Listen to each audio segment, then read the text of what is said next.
Good evening friends, welcome back to my channel. তো কেমন আছো সবাই? আবার অনেক দিন পর এলাম তোমাদের সামনে কথা বলতে। একটা নতুন ব্লগ নিয়ে অনেক দিন পর এলাম, হাজির হলাম তোমাদের সামনে। অনেক দিন কোনো ভিডিও দিইনি।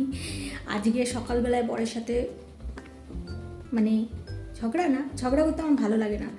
রাগ মানে আমার বর একদম কথা শোনে না, একেবারে খুব রাগ হয়েছিল। এখন সন্ধে 7টা বেজে গেছে, তো এখন একটু রাগটা থেমেছে। তাই ভাবলাম যে না, ভিডিও করি। আর এখন থেকে রোজ আবার করবো ভিডিও। মাঝখানে ওই নানান ঝামেলা ওর মধ্যে ভিডিও করিনি, ভিডিও দিতে ইচ্ছা করতো না। তারপরে ভাবলাম যে না, দূর, ভিডিও করব। এটা আমি একটা শখ করে অনেক চ্যানেলটা আমি খুলেছিলাম। তো যাই হোক, আজকে ওই যে বললাম, সেই জন্য আজকে সকালে রান্না কিছু করিনি। তা ভাবলাম খেতে তো হবে, মেয়েটারও শরীর ভালো না, জ্বর এখন একটু ঠিক আছে, পড়ছে। তো ভাবলাম রান্না তো করতে হবে, খেতে হবে। ওকেও তো ও রয়েছে, ওকে খেতে দিতে হবে। হ্যাঁ, আমিও খাবো। না খেয়ে আমি আবার থাকতে পারি না, রাগ হোক ঝাল হোক যাই হোক। অনেকে আছে না রাগ করে না খেয়ে থাকতে পারে, আমি আবার থাকতে পারি না, মানে খেয়ে নিই। তো খেয়েছিলাম, এমন না যে কিছুই খাইনি। মেয়েকে জিজ্ঞেস করলাম, কালকের অল্প ভাত চিকেনের তরকারি ছিল, ওকে বললাম খাবি, ও বললো যে না খাবে না, ম্যাগি খাবে। তো ওকে ম্যাগি করে দিলাম। আর আমি একটুখানি ভাত অনেকটাই ছিল, কাল রাতেই ভাত করেছিলাম, সেই ভাত ছিল। আর আজকে এমনিতে একটা তরকারি করতাম শুধু। তো ভাত, অল্প চিকেনের তরকারি, 2 পিস আলু, মশলা, মাংস ছিল, ওই দিয়ে আমি খেয়ে নিয়েছি। তো তোমাদেরকে দেখাচ্ছি, ম্যাগির প্যাকেট এখানে রয়েছে। এই যে ম্যাগির প্যাকেট এনেছিলাম অনেকদিন আগে, 1 পিসই ছিল। তো আমিও ভেবেছিলাম ম্যাগি খাবো, তারপর দেখলাম একটাই রয়েছে, তারপরে ওকেই দিলাম। আর আমি একটু ভাত তরকারি খেয়ে নিলাম। আর এই যে এখন করবো রান্না। এই যে পনির বার করে রেখেছি, ডিপে ছিল, শক্ত হয়েছিল তো তাই বার করে রেখেছি অনেকক্ষণ আগেই। তো পনিরটা রান্না করব। আর সকালে যে অন্যান্য কাজ করেছি, তারপরে তাড়াতাড়ি করে রাগ করে আর রান্না করিনি, রান্নাঘরে আর কাজ করিনি, মানে করেছি বাসন মাজা খুশি। তো সকালে যে চা খেয়েছিলাম, একটু চা পাতাও পড়েছিল, এগুলো পোছাপুছি হয়নি, কিছু করিনি। এই যে এখানে রেখেছি, এখন এখানে একটু পরিষ্কার করে নেবো।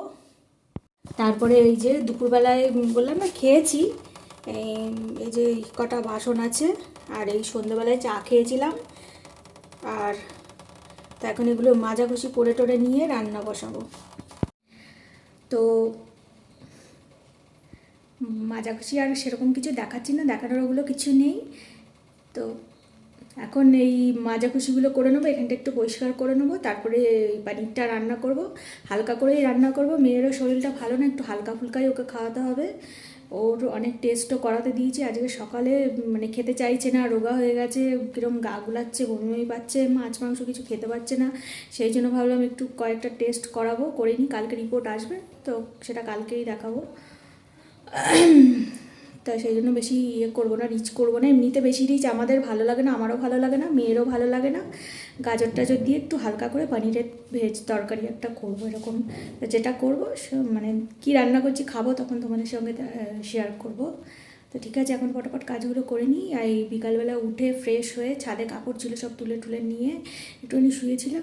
মাথাটা মানে চিন্তা করতে করতে একেবারে মাথা এত ব্যথা করছিল। দুপুরবেলা লাগিয়ে কি বলে ঝান্ডু বাম লাগিয়ে শুয়েছিলাম, গান শুনছিলাম। তারপরে মনটা একটু ভালো হলো, তারপরে গেলাম।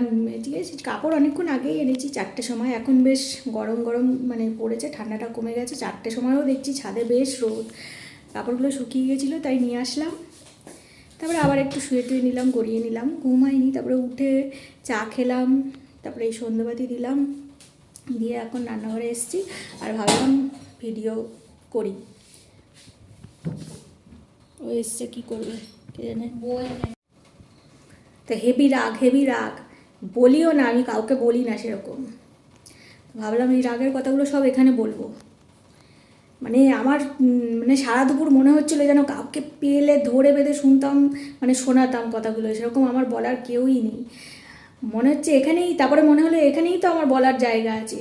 মনে হচ্ছে এখানেই যেন মানে 20 বছর ধরে যে কী জ্বালায় জ্বলছি, মনে হচ্ছে সব একদম বলে দিই সবাইকে, প্রাণ খুলে মন খুলে, তবে যদি মনটা হালকা হয়। মনের ভেতরে যে কীরকম হচ্ছে না, মানে কি বলবো, মানে বলে বোঝাতে পারবো না, বিরক্তিকর একটা ব্যাপার। তো ঠিক আছে, পরে আবার এই বিষয়ে তোমাদের সাথে কথা বলবো। আপাতত কাজগুলো করে নিই, কাজ তো করতেই হবে, জীবন রয়েছে, পেট রয়েছে, খেতে হবে। তো ঠিক আছে, চলো পরে আবার দেখা হচ্ছে। এই যে দেখো পনির এখানে ভেজে তুলে রেখেছি। আর এই যে এখানে তরকারি হচ্ছে, এটা গাজর, বিট, আলু দিয়ে মশলা দিয়ে টমেটো দিয়ে কষা করে একটু কষানো হয়ে যায়, তারপরে জল দেবো। একটা কাঁচা গাজর খেলাম, হাঁচি দিচ্ছে মেয়ে। এই গাজর চোখের জন্য ভালো, আমার তো চোখের প্রবলেম, সেই জন্য ভাবলাম গাজর কাটলাম, ভাবলাম একটা গাজর রাখি, কাঁচা খাবো। কাঁচা খাওয়ার আলাদা মানে কি বলবো ভ্যালু, মানে উপকারিতা আর কি। রান্না করে খেলে ওই গুণটা মরে যায় আর কি। যেটা কাঁচা খেলে যেটা চোখের জন্য ভালো এমনিতে এজিংয়ের কাজ করে। গাজরের জুস কাঁচাটাও বেশি উপকারী আর কি, স্কিন টান রাখতে সাহায্য করে। তা আমরা তো রান্না করেই বেশিরভাগ খাই, কাঁচা খাই কিন্তু খাওয়া হয় না, সেরকম আনা হয় না। তা অনেক দিন বাদে আজকে আমি যখনই এমনিতে রান্না করি গাজর কাটার সময় আমি একটু খেয়ে নিই। তো আজকেও খেয়ে নিলাম, একটা পুরো গাজর খেলাম। আমার গাজর খেতে বেশ ভালোও লাগে। তো রান্না বসিয়ে দিয়েছি। আর আজকে এই দেখো রাগের চোটে না, এই যে একটা আজকে ঘরের মধ্যেই স্নান টান করে কুর্তি পরে নিয়েছি। আমি কিন্তু পরি না, এটা বাইরেই পরি, তো এই কুর্তিটাও পরে রং চটে গেছে। এই কুর্তি পরেছি আর একটা এই যে এরকম প্যান্ট পরেছি, সরি। আর বর খালি বলে বেশি বেশি খরচা করা যাবে না, বেশি পয়সা নষ্ট করবে না। আমি কোথায় পয়সা নষ্ট করি, এত কমভাবে আমি চালাই, এত কম পয়সায়, তাও বলে কোনো ফালতু খরচা করি না। মানে পড়েছি এই কারণে, আরও নাইটি সব 3টে নাইটি নোংরা ছিল, সেই জন্য আজকে স্নান করে পরার মতো ছিল না, কেচে দিয়েছিলাম। তো স্নান করে এই জন্য এই কুর্তিটাই পরলাম, একটা কুর্তি পরে নিলাম। তাই বলছে আজকে কুর্তি পরে ঘরে কীরকম লাগছে। আমি বলছি কীরকম লাগছে, একটু বাদো লাগছে, ঘরে তো পরি না। তো কুর্তি প্যান্ট পরে মনে হচ্ছে পাটা বাঁধো এরকম, হাঁটতে অসুবিধা হচ্ছে। যাই হোক, তাই বলছি আর কত করব। তবুও বলে এদের তো নিজে বিড়ি খাওয়া বারণ, নিজে বলে আমি রোজগার করি, আমি কাজ। উনি যা হোক ফালতু খরচা করতে পারবে, যেহেতু নিজে রোজগার করে। আমি রোজগার করি না, তো আমার খরচা করার কোনো অধিকার নেই। কি আর বলবো, মুখের ওপর বলে আমি রোজগার করি, যা খুশি করব। আমি যে কবে রোজগার করব, ইউটিউব চ্যানেলটা খুলেছিলাম, এখান থেকেও কিছু রোজগার করতে পারলে ভালোই হয়।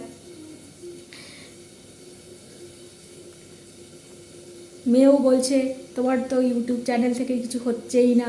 আমি বললাম কি করব, আমি একাই যা হয় করি। আর এখন তো অনেক দিন ধরে করাই হচ্ছে না ভিডিও, কি করব, কি দেখাবো, কিছু দেখানোর রান্না আমি কিছু করি না করি শপিং, ওই নর্মাল একটা রান্না করি, নর্মাল লাইফস্টাইল, খালি পয়সা নেই খরচা করতে পারবে না, কোনো রকম বেঁচে থাকার মতো বেঁচে থাকা। তা সেই জন্য আজকে আবার ভিডিও করলাম, ভাবলাম যে না যাই হোক, তাই তোমাদের সাথে শেয়ার করব। তো ঠিক আছে, সব কথা একবারে বললে হবে না, আস্তে আস্তে বলবো পরে। রান্নাটা দেখে নিই, রান্না হচ্ছে, নেড়ে দিন আবার পুড়ে যাবে। আজকে অনেক কাপড় চোপড় কাচা হয়েছে, চাদর কেচেছি, এত কাপড়, এখন এই কাপড় চোপড়গুলো ভাঁজ করব।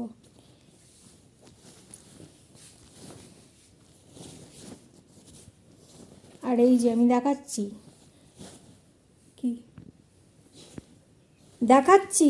এই যে একজন আমাকে বলে যে পয়সা বাঁচাবে, ফালতু খরচা করবে না। আমি কত পয়সা বাঁচাই, এই শার্ট আমি 20 বছর ধরে পরছি, আমাকে ধন্যবাদ দেওয়া উচিত, অ্যাওয়ার্ড দেওয়া উচিত। ছিঁড়ে হালুয়া বেরিয়ে গেছে, তাও পরছি, আর পরার মতো নেই। এই যে এটাকে ধুয়েছি, ছিঁড়ে কি অবস্থা, কোনো দিন কাউকে বলিনি, দেখাইনি, আজকে দেখালাম। আমার খুব রাগ হচ্ছে, বলছি না খুব রাগ হচ্ছে, সব বলে দেবো সবাইকে। এটা আর পড়ার মতো নেই, মানে ভিখারিরাও মানে এর থেকে ভালো পড়ে লোকের কাছ থেকে চেয়ে। আমার তো এমন অবস্থা, কারোর কাছে চাইতেও পারবো না, তাই ছেঁড়াই করতে হচ্ছে। এই যে নাইটিগুলোর রং চটে কি অবস্থা। আর এই যে এই নাইটিটা একটু ভালো, আমি তোলা তোলা করে পরতাম, কিনেছিলাম অনেক দিন আগে, কিন্তু এখন নেই, তাই এগুলোই ঘরে পরতে হচ্ছে। তাও এগুলোও 1.5 বছর হয়ে গেছে, 1.5-2 বছর হয়ে গেল কিনেছি, কিনে রেখেছিলাম, তোলা তোলা করে পরতাম। আর এই যে এগুলোও বাইরে পরতাম, এখন ঘরেই ইউজ করে ফেলছি, রং ফং চটে গেছে তাও পরছি। তাও একজন বলে পয়সা বাঁচাবে, বেশি পয়সা খরচা করবে না। আমি আজকে বলেছি, আর কিভাবে পয়সা বাঁচাবো, এরপর কি ছেঁড়া পাট্টা কাপড় পরে থাকবো? মানে ভিখারির মতো অবস্থা হয়ে গেছে। যারা লোকের বাড়ি কাজ করে তারাও মানে এরকম পড়ে না। তো এই যে দেখো বন্ধুরা, এইরকম হয়েছে আমার গাজর আলু বিনস দিয়ে পনিরের তরকারি হালকা করে। আর তেলটাও নিয়ে এসছে, এবারে এমন বাজে কি একটা কম দামের তেল নিয়ে এসছে, তেলটা পুরো ভেসে ভেসে বেড়াচ্ছে।